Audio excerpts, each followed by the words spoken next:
Ireland भाई किस चीज के लिए फेमस है भाई, क्या बता रहे थे कल? शेड्स ऑफ ग्रीन के लिए फेमस है। अच्छा, shades of green, 50 shades of green, more than 50। और यहाँ पे भी हुई थी भाई हैरी पॉटर मूवी की शूटिंग। फालतू की कंट्रोवर्सी के चक्कर में मेरा तो मतलब आयरलैंड आना बर्बाद सा हो गया। ये क्या है ये? भाई नज़ारे क्या आए हैं यार, मतलब एयरपोर्ट से यहाँ तक ही ऐसे नज़ारे थे। अभी गाड़ी रेंट करके घूमेंगे जब, तब तो मज़ा ही आ जाएगा।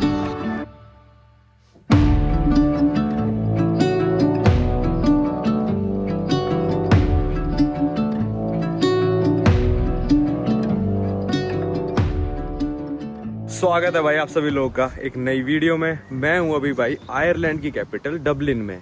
कल रात को हम पहुंच गए थे यहाँ पे रायनेर लेके, जो आपने पिछली वीडियो में देखा, और हमको एयरपोर्ट पे ही अपने एक सब्सक्राइबर भाई लेने आ गए थे, मोहित भाई। यहाँ पे जो हॉस्टल के प्राइस थे भाई, वो थे भाई ये मान लो $55 पर पर्सन पर नाइट। तो मेरे को बहुत ही ज़्यादा नाजायज़ लगा।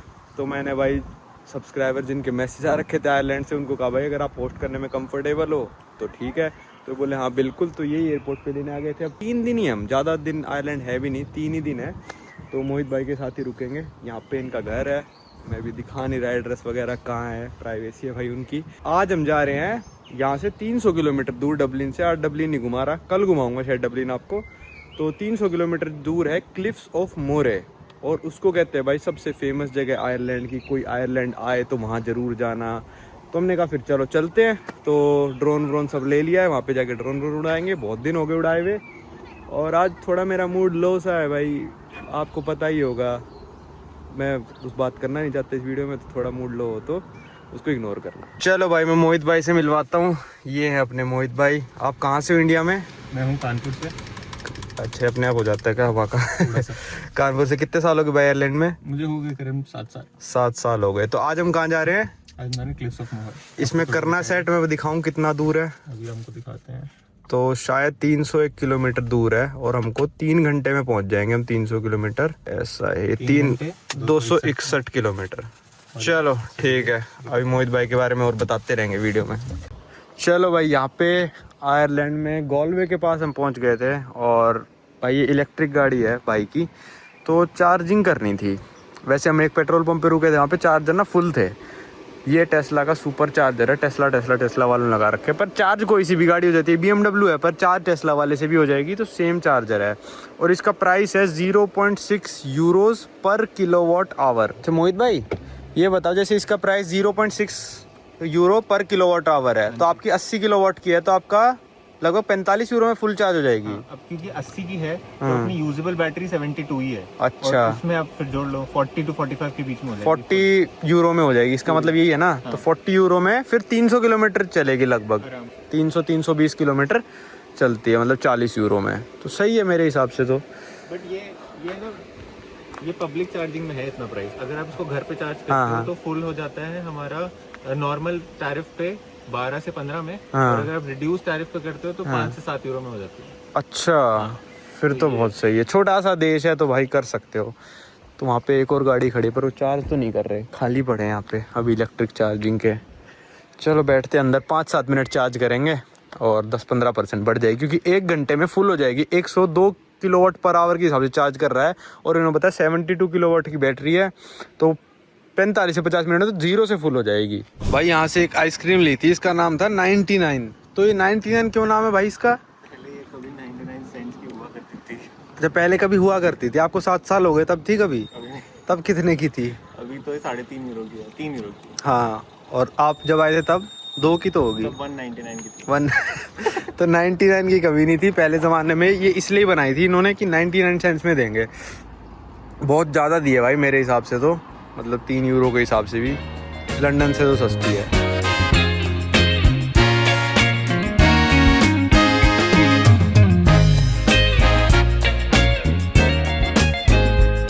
लो भाई, अभी क्लिफ्स ऑफ मोरे की डायरेक्शन में जा रहे थे। मोरे ही है ना भाई?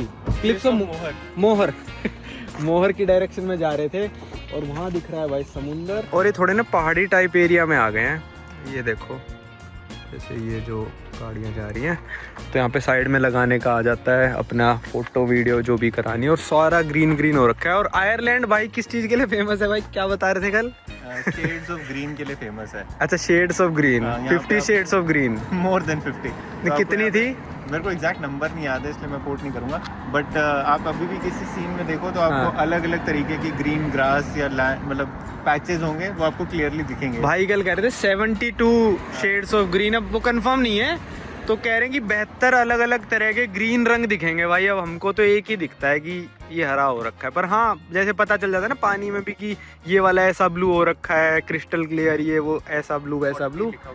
40 40 शेड्स फिर भी बहुत ज़्यादा है भाई एक ग्रीन के लिए 40 शेड्स ना।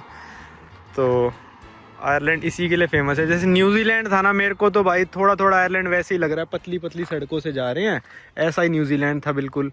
और इस पे स्पीड लिमिट कितनी, 80 ये 50 चलाने वाली रोड भी नहीं है और यहाँ पे 80 की स्पीड लिमिट है।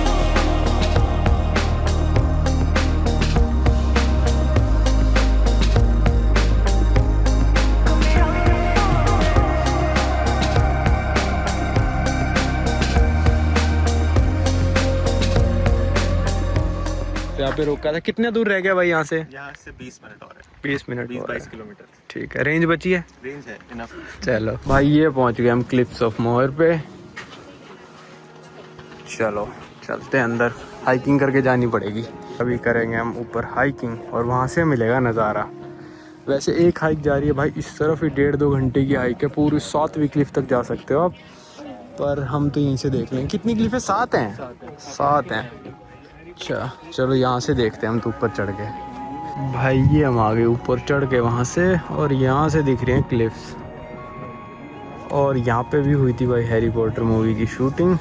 वो जो आप देख रहे हो ना, वो है वो आइलैंड जहाँ पे हैरी पॉटर जाता है, और उसी के अंदर वो गुफा है भाई, शायद डेथली हैलोज़ भी जाता है डम्बलडोर के साथ।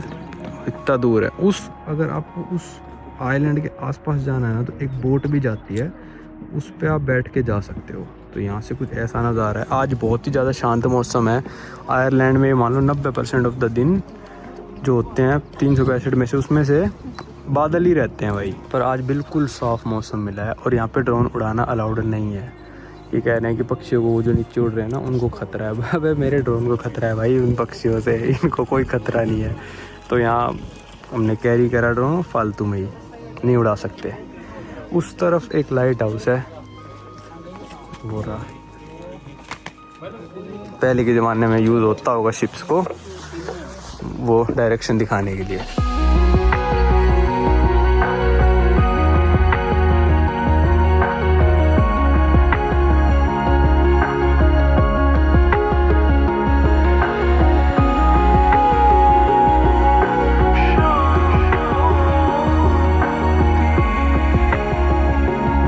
भाई अभी यहाँ पे गाड़ी पार्क करी थी, और वो जो आप देख रहे हो ना वो पिज़्ज़ा की शॉप है, अपाचे पिज़्ज़ा।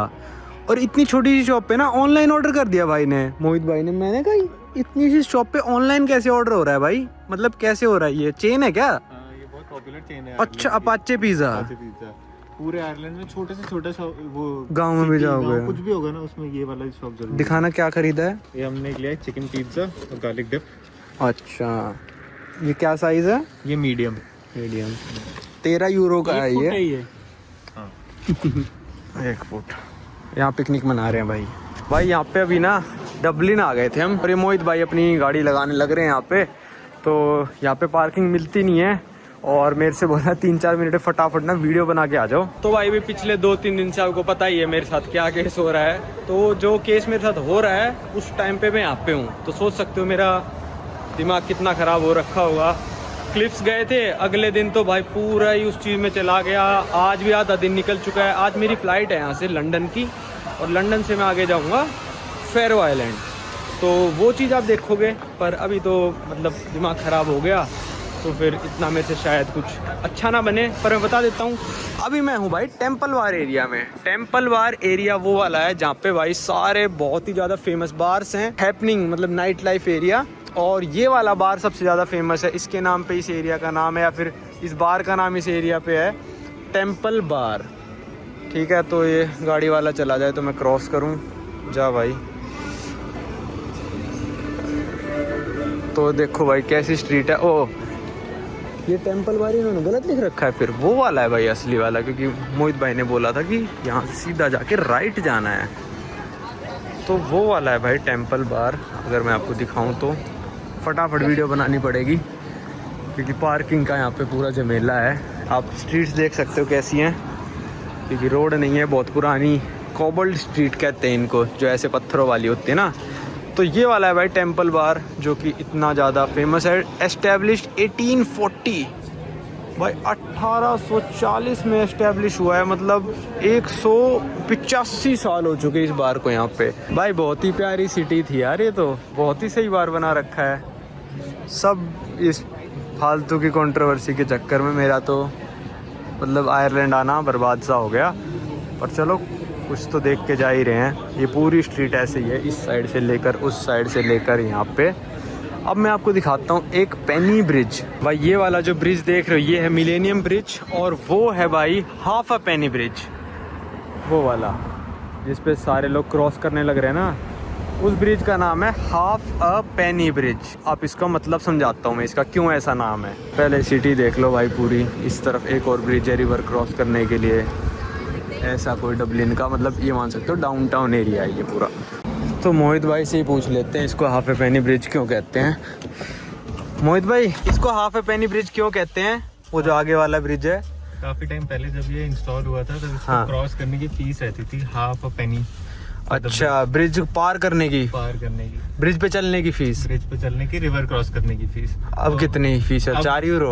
अब इसकी कोई फीस नहीं है, कोई भरोसा नहीं है। अप्रैल फूल वाले दिन आ जाती है न्यूज कि अब इनको 1 यूरो चार्ज करने लगेंगे। अच्छा, तो ऐसे पागल बनाते हैं लोग एक दूसरे को। पर यहाँ पे उस टाइम पे एक ही ब्रिज होता था रिवर पार करने के लिए, पहला ब्रिज था, इसलिए इसकी चढ़ाई थी। अब बहुत सारे हो गए तो फिर मतलब है तो वो सुंदर ही लग रहा है, पर अब उसकी फीस नहीं है। अब हम जा रहे हैं भाई टर्मिनल अपने, है ना? यहाँ से 35 मिनट लग जाएंगे।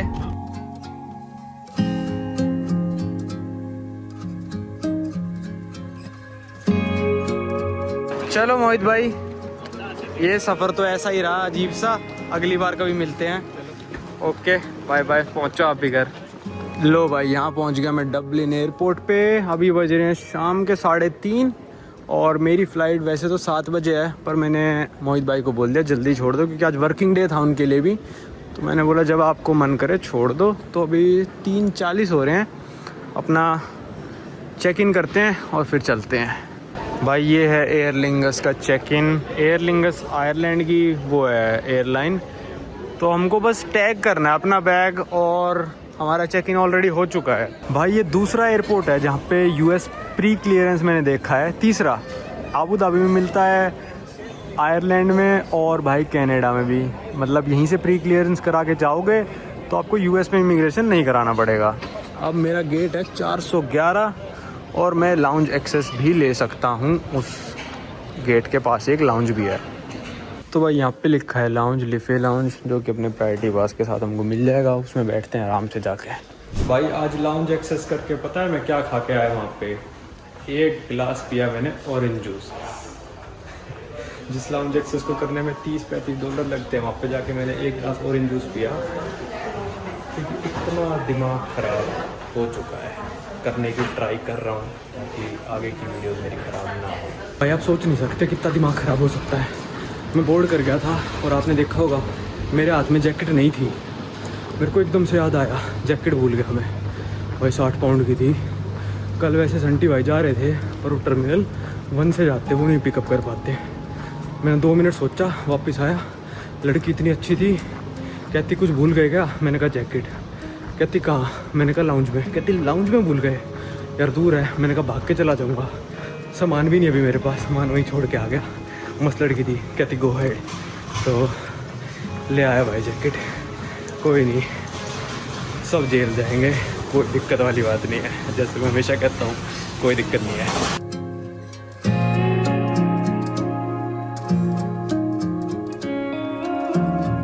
भाई ये एयर लिंगस जो कि आयरलैंड की नेशनल एयरलाइन है, और भाई इससे मैंने एक्सपेक्ट नहीं करा था कि मतलब यहाँ पे सीट चौथ का भी नहीं दे रखा है। और यहाँ पे पिछला कस्टमर भाई कुछ खा के गया होगा, उसका लिफाफा ऐसे का ऐसा पड़ा है। हमारे आने से पहले सफाई भी नहीं करी।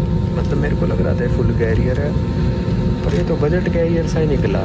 पर थोड़ा एक चेकिंग बैग दे देते हैं 10 किलो का, ये तो वो सही है। ये वाला बैग मैंने यहीं रख लिया। तो ये एयरलिंगस पहली बार बैठा हूँ मैं तो इसमें भाई।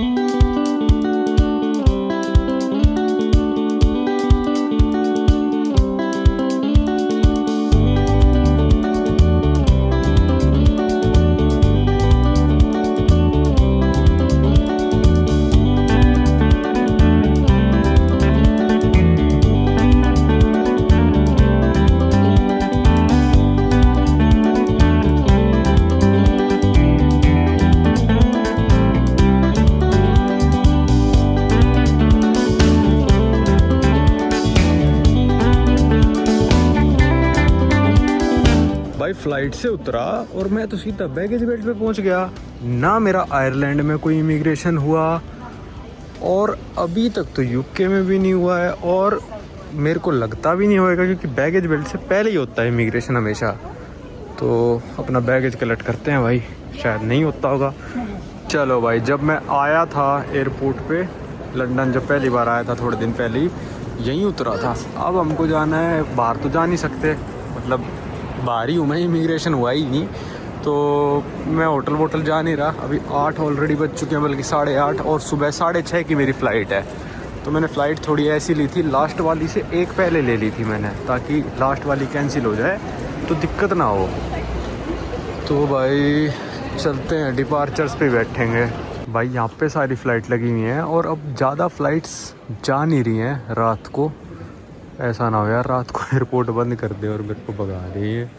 22:40 के बाद सीधा 6 बजे है फ़्लाइट, और मेरी है वो 6:40 वाली सैस एयरलाइन की, जो कोपनहेगन जाएगी। कहीं एयरपोर्ट बंद करते 22:40 पे, मैं कहाँ जाऊँगा भाई 5-6 घंटे।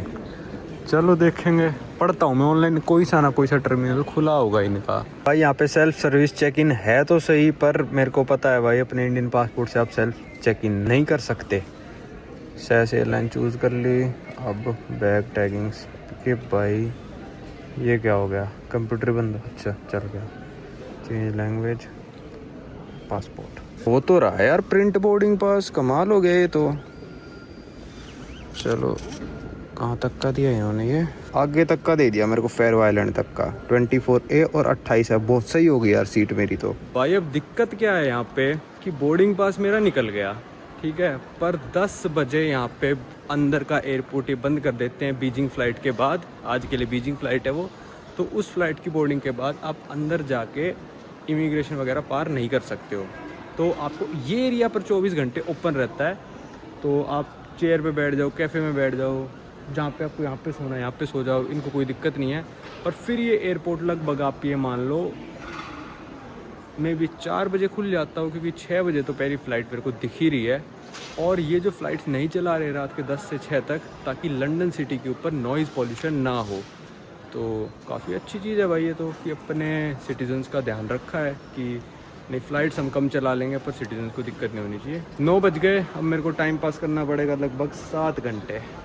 4 बजे अंदर चलेंगे, 6:40 की मेरी फ़्लाइट है। फिर मेरे को कोपनहेगन में मिलेंगे नवदीप पाजी, उनकी मेरे साथ आगे की फ़्लाइट सेम है। ये है नज़ारा सुबह के 4:15 का, लगभग ये मान लो कि 12 बजे से ऐसा ही नज़ारा है। मैं वहाँ पे कहीं पे कोने में सोया था, ज़मीन पे सोना पड़ता है भाई अगर नींद चाहिए तो कोई होता नहीं है, शर्माने कोई बात नहीं होती भाई। आप अगर बेंचेस सही वाली मिल जाए तो बेंचेस पे सो, पर ये सारे देखो डंडे बना रखे हैं ना बीच में, इससे सो नहीं पाते। तो बिल्कुल खाली है, आधे घंटे में हम चलेंगे अब डिपार्चर्स की साइड। तो भाई यहाँ पे है मेरी फ़्लाइट 6:40 SK 500 और गेट शोना 5:50, मतलब फ़्लाइट से 50 मिनट पहले गेट आएगा, कमाल है। चलो तो भाई सिक्योरिटी करा लिया और उससे पहले कुछ भी नहीं हुआ, इमिग्रेशन हुआ ही नहीं मेरा। कल आयरलैंड से यूके आ गया मैं, यहाँ पे इमिग्रेशन नहीं हुआ। अब यूके से मैं शेंगन एरिया जा रहा हूँ, मेरा इमिग्रेशन नहीं हुआ। और आप एक बात जान के हैरान हो जाएंगे, मेरा बोर्डिंग पास निकल गया था ना, किसी ने मेरा शेंगन वीज़ा तक चेक नहीं करा भाई। और फेरो आइलैंड के लिए अलग वीज़ा लेना पड़ता है, उसकी बात भी करेंगे हम। तो मेरा नॉर्मल शेंगन ही चेक नहीं हुआ, अलग वीज़ा की तो बात ही छोड़ो। तो यहाँ से अपनी फ़्लाइट है कोपनहेगन की, पर यहाँ पे लाउंज जो है वो 5:30 बजे खुलता है, तो अभी 5:10 हुए हैं और 6:40 की मेरी फ़्लाइट है। तो कुछ ना कुछ तो लाउंज में खा पी के चलेंगे ही, पानी ले लेंगे या फिर जूस वूस कुछ तो खा पी के चलेंगे। फिर कोपेनहेगन में देखते हैं टाइम मिलता है तो लाउंज जाने का। देखो भाई ये है एयरपोर्ट लंदन हीथ्रो का टर्मिनल 2, द क्वींस टर्मिनल। लो भाई ये आ गया प्लाजा प्रीमियम लाउंज, वही जो दिल्ली एयरपोर्ट पे था, मतलब शायद उन्हीं की ब्रांच होगी। तो इसमें प्रायोरिटी पास चलता है, 3 लाउंजेस में चलता है यहाँ पे प्रायोरिटी पास। एक में प्री बुक कराना पड़ता है, इसमें नहीं कराना तो इसमें चलते हैं। लो भाई ये आ गए लाउंज के अंदर।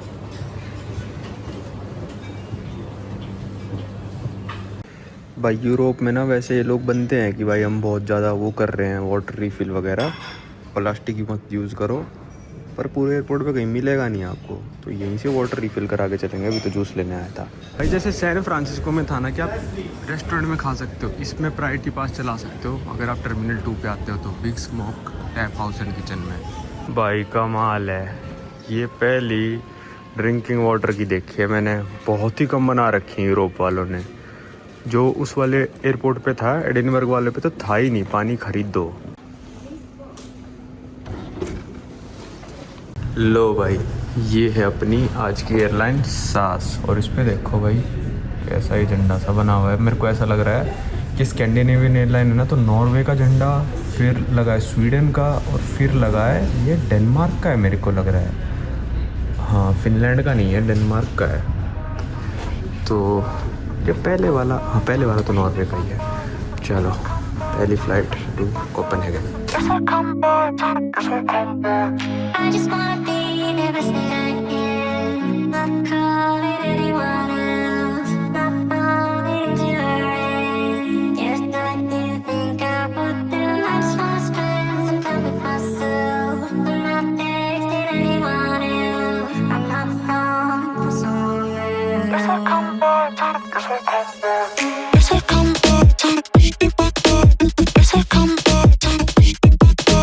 Yes, I come back.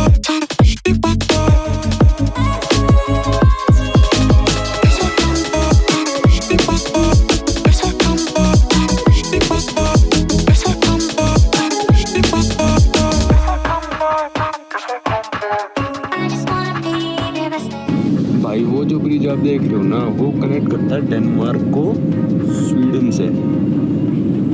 तो ये आ गया था कोपेनहेगन का शहर, इस तरफ जो आएगा अभी। और वो ब्रिज देखो, टनल अंदर चली जाती है समुंदर के, और वो कनेक्ट कर रही है भाई स्वीडन को डेनमार्क से, डेनमार्क को स्वीडन से। तो बाय रोड जाते हो तो आपको उस टनल से जाना पड़ेगा। और ये आ गया भाई कोपेनहेगन का शहर। एयरपोर्ट काफ़ी बाहर बना हुआ है, तो ब्रिज इतना बड़ा है कि दिखने लग रहा है।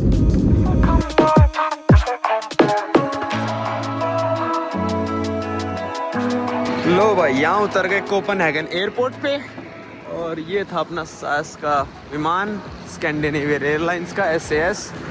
चलते आधे लोगों को भाई वहाँ से जो आगे से उतर रहे थे, पीछे वालों को यहाँ से कहीं से भी उतर सकता था मैं, पर मैं जो बाहर की हवा खा लेते हैं थोड़ा। भाई यार यहाँ पे भी मैं, मतलब अगर मैं चाहूँ तो इस वाली फ़्लाइट में बैठ के डबलिन जा सकता हूँ जो यहाँ से बोर्ड होएगी। तो यहाँ पे मैं US की तरह अंदर ही उतरा हूँ एयरपोर्ट के। अब पता नहीं किस तरफ जाना है। अब भाई मेरे को नहीं पता यहाँ पे इमिग्रेशन होएगा या फिर नहीं होएगा, क्योंकि गेट्स ABC और बैगेज क्लेम एक साथ लिखा है, तो होना चाहिए मेरे हिसाब से इमिग्रेशन। और जो फेरो आइलैंड और ग्रीनलैंड है ना, जिसका अलग से वीज़ा लेना पड़ता है, जो मैं कह रहा था, वो आपको लेना पड़ेगा डेनमार्क की एम्बेसी से, या तो आपके पास ऑलरेडी शेंगन वीज़ा हो।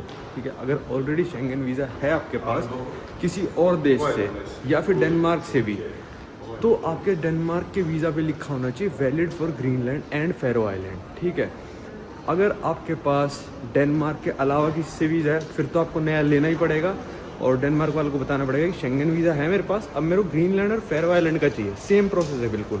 पर अगर आपके डेनमार्क का भी वीज़ा है ना, तब भी आपको एक नया वीज़ा अप्लाई करना पड़ेगा। अगर आपने अपने कवर लेटर में नहीं लिखा कि मेरे को ग्रीनलैंड जाना है, फेरो आइलैंड जाना है, तो फिर वो आपको नॉर्मल शेंगन वीज़ा देंगे। तो बिल्कुल ही अलग वीज़ा है भाई इन दोनों का, क्योंकि ये हैं तो डेनमार्क की टेरिटरी दोनों, क्या फेरो आइलैंड और ग्रीनलैंड, पर ये शेंगन एरिया में नहीं आते। जैसे स्वालबार्ड नहीं आता ना, मैं नॉर्वे से गया था तो इमिग्रेशन का एग्जिट भी हुआ था, एंट्री भी हुई थी, तो शेंगन एंट्री एग्जिट थी वो। तो भाई सांस से चढ़ गए। अब गेट B8 दिखा रहा है ऑनलाइन तो चलो चलते हैं नीचे। मेरे को लग रहा है यूके से मैं यहाँ पे आया हूँ तो मेरा इमिग्रेशन तो ऑब्वियस सी बात है कि होना ही चाहिए। स्टैम्प अपनी लग चुकी है भाई, पर मेरे को ब्लर करनी पड़ेगी और मेरी एंट्री हो गई है शेंगन एरिया में। अरे भाई कर ले फोकस, सोरा फोकस ही हटा हुआ है मेरा भी, मेरे फ़ोन का भी। फिर से पूछे भाई शायद 3 सवाल कि आप what brings you to Denmark. फिर मैंने कहा भाई फेरो आइलैंड जा रहा हूँ। कहती अच्छा। फिर उसने सोचा अब क्या पूछूं इससे, तो जा ही फेरो आइलैंड रहा है। कहती कब आओगे वापस। मैंने कहा 31 को आऊँगा वापस, 10 दिनों बाद। तो कहती अच्छा। फिर उसने सोचा और क्या पूछूं अब इससे। कहती क्यों जा रहे हो। मैंने कहा टूरिज्म के लिए जा रहा हूँ। फिर थोड़ी देर उसने वेट करा, कुछ कंप्यूटर पे देखा और फिर स्टैम्प मारी है। तो कहती जाओ। अब जा रहा हूँ मैं भाई अपने B नंबर गेट पे, शायद मेरी फ़्लाइट है तो शायद अब दोबारा से एग्ज़िट होएगा भाई मेरा शेंगन से, जहाँ तक मेरे को अंदाज़ा लग रहा है। भाई ये है मेरी फ़्लाइट फेरो आइलैंड की SK 1777 और ये जाएगी भाई B8 से। भाई यहाँ से जो B वाले गेट्स हैं ना, इससे चली सारी, मतलब एक तरह से कह सकते हो इंटरनेशनल ही हो गई सारी, तो स्टॉकहोम वाली इंटरनेशनल नहीं है। चलो देखते हैं होता है नहीं होता इमिग्रेशन। बड़ा मज़ा सा आता है मेरे को तो इमिग्रेशन पे जाके। भाई नहीं हुआ इमिग्रेशन और B8 गेट मेरे सामने आ चुका है बिल्कुल। अब जो नवदीप पाजी हैं उन्होंने स्विट्ज़रलैंड से एंट्री ली थी, अब मेरे साथी कोपेनहेगन से फेरो आइलैंड फ़्लाइट में जाएंगे, तो उनसे भी पूछेंगे क्या उनका इमिग्रेशन एग्ज़िट का हुआ है या फिर नहीं। अगर इस चीज़ को डोमेस्टिक ही समझ रहे हैं अभी तक तो भाई फिर वो स्पेशल वीज़ा डेनमार्क से लेने का क्या मतलब है। ऐसे तो कोई भी बैठ के चला जाएगा इस फ्लाइट में। ये देखो भाई B8 पे मैं आ चुका हूँ। ये तो स्टॉकहोम दिखा रहा है B8। मेरा कौन सा था भाई 11:25। मेरा ये फेरो आइलैंड भी B8 दिखा रहा है। ये तो अच्छा स्टॉकहोम की भी बोर्डिंग चल रही है B8 पे, ठीक है। ये क्या है ये चलो भाई चलते हैं। और मेरे को बैक गेट से जाना पड़ेगा भाई, आप फ्रंट से जाओ। 8 नंबर है ना आपकी, मेरी 28 है, यहाँ से जाना पड़ेगा। चलो मिलते हैं फेरो आइलैंड में 2 घंटे बाद। चलो यार मैं तो उतरा भी बैक गेट से था, जा भी बैक गेट से ही रहा हूँ। मेरे से मेहनत ज़्यादा करा रहे हैं ये कह रहे हैं हवा खा तू फ्रेश हो जा। ये फ्लाइट यहाँ से चल रही है 11:25 पे और वहाँ पहुँचेगी 12:55 पे। मेरे को लग रहा है फेरो आइलैंड में 1 घंटे का डिफरेंस भी है, देखा नहीं है मैंने, तो लगभग 2 घंटे की फ़्लाइट होगी शायद, ये 2 से थोड़ा कम ही होगी।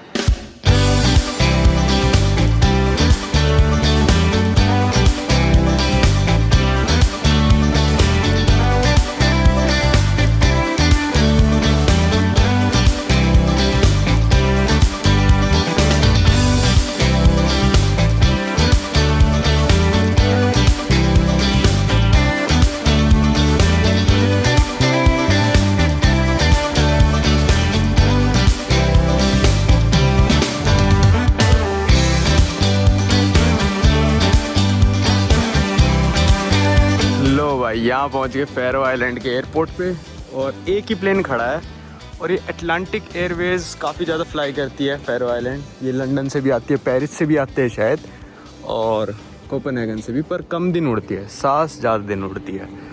तो ये शायद यहीं की एयरलाइन है, हाँ अटलांटिक एयरवेज यहीं की है। और ये पाजी खड़े इंतज़ार में। और एयरपोर्ट का नाम है भाई वागर एयरपोर्ट। तो भाई ये है वागर एयरपोर्ट और अगली फ़्लाइट है, अच्छा अराइवल लिखे हैं। तो भाई फेरो आइलैंड का ना फ्लैग भी अलग है, ये देखो फेरो आइलैंड का। साइड में भी लगा देता हूँ, इसमें आपको सब सही से समझ में नहीं आ रहा होगा, आप सोच रहे हो ऐसा कैसे ब्रैकेट में फ्लैग है, ब्रैकेट में नहीं है। तो यहाँ पे एक कैफ़े है। अब चलते हैं भाई बाहर हम यहाँ से। लो भाई यहाँ से हम एग्ज़िट, और कोई इमिग्रेशन नहीं कुछ नहीं।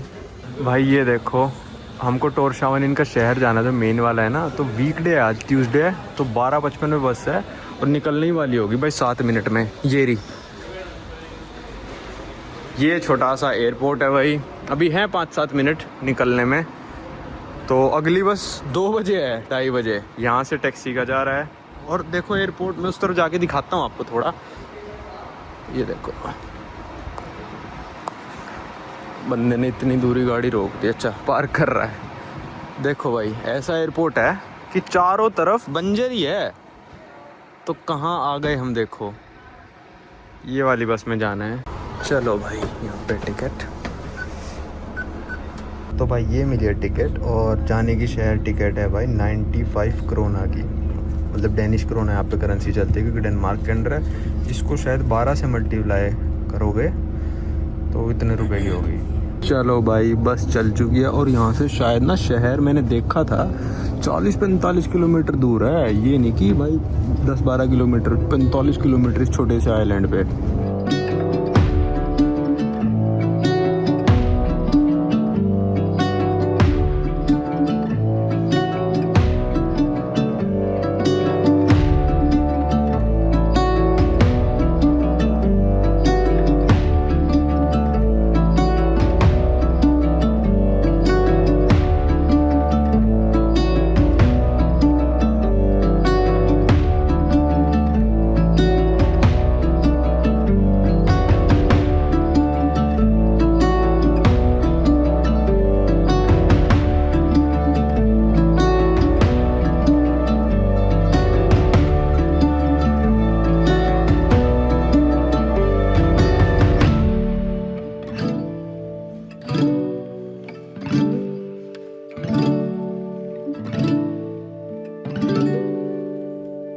भाई कितनी सुंदर सीनरी चलने लग रही है और एक लिखा आ गया बैठा और शामन की पैंटी इस तरफ देखो पूरा ग्रीन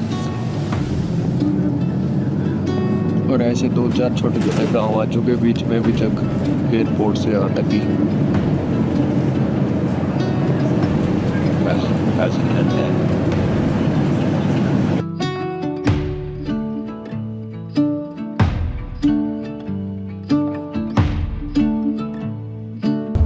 भाई ये देखो एक जानवर आ गया था, ब्रेक मार दिया बंदे ने, गाड़ी वाले ने भी, तब तक वो निकला नहीं। और ये नहीं कि साइड में से निकाल के ले गया उस जानवर के, आगे से कोई नहीं आ रहा था। और चलो भाई बस की जर्नी बहुत ही लंबी थी यार, 45 किलोमीटर आई बस एयरपोर्ट से। और ऐसे ऐसे बस स्टेशन आते रहते हैं, गूगल मैप नहीं दिखाता, आप कर देना जोन सा भी आपके पास हो। तो अगर इससे पीछे वाले पे रुकवाता ना तो हमको 800 मीटर चलना पड़ता और यहाँ से 1.1 किलोमीटर। अब मेरे को पता नहीं था भाई किस पे रुकवाना, तो अंदाजे से यहाँ रुकवा दी थी। चलो चलना स्टार्ट करते हैं अब अपने अपार्टमेंट की तरफ। तो जैसे मैंने बताया बस का किराया था 95 डेनिश क्रोने। साइड हो जाते हैं भाई, खाली रोड देखते ही बीच में आ जाता हूँ मैं भी। तो 95 डेनिश क्रोने लगभग हो जाते हैं 1100 रुपये के करीब।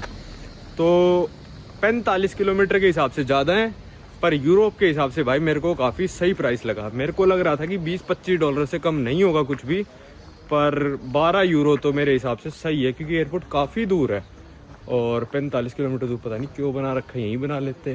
तो भाई नज़ारे क्या आए हैं यार, मतलब एयरपोर्ट से यहाँ तक ही ऐसे नज़ारे थे। अभी गाड़ी रेंट करके घूमेंगे जब, तब तो मज़ा ही आ जाएगा। अब चलते हैं अपार्टमेंट भाई, थोड़ा रेस्ट करूँगा मैं।